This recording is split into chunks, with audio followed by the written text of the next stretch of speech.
سه سنی باز شو. آقا یه مجون به من میدی؟ برو کوچه باش برات میارم. یک بیرجندی. آقا یک شیرموز به من میدی؟ داداش به نظرم تو آب هویج بخور. تو زندگیم شبیه آب کرفسم. خیلی خاصیت دارم ولی کسی من نمیخوره. هر موقع رفتم آبی فروشی هر چی بجز شیرموز آب هویج سفارش دادم پشیمون شدم. جنسش نریزه. اگه ما نخوایم نمیریزه، اگه بخوایم به همین راحتی میریزه. میدونی آب توت با چی درست میشه؟ نه با چی؟ با توت. یارو تو شیرموزاش تا ناموس سلب میزنه بعد واسه ما گندگویی میکنه. کار بگیر. میدونی آب هم واسه تقویت حافظه خوبه؟ جدی؟ کدوم آب میبره گفتم واسه تقویت حافظه خوبه؟ این مجون ما رو میز تو موتور ماشین تا 2 هفته دستی ماشین نمیخوابه.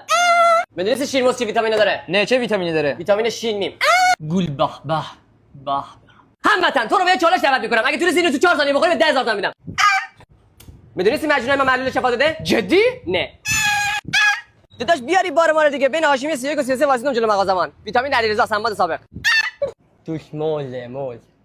اینجا ویتامین علیرضا همون سنباد معروف سابق شعبه مشهد هاشمیه بین هاشمی 31 و 33. یه طرح خیلی خفن گذاشتن از 18 تا 28 به مدت 10 روز از ساعت 7 عصر تا 10 شب. دو تا مجون خیلی خفن دارن 1060 معروف و مجون بادوم زمینی که طعمش با همه جا فرق میکنه. 50% آف روش گذاشتم. بیا اینجا استفاده کن. مجونای اینجا طعمش متفاوته تا حالا نچشیدی. بیا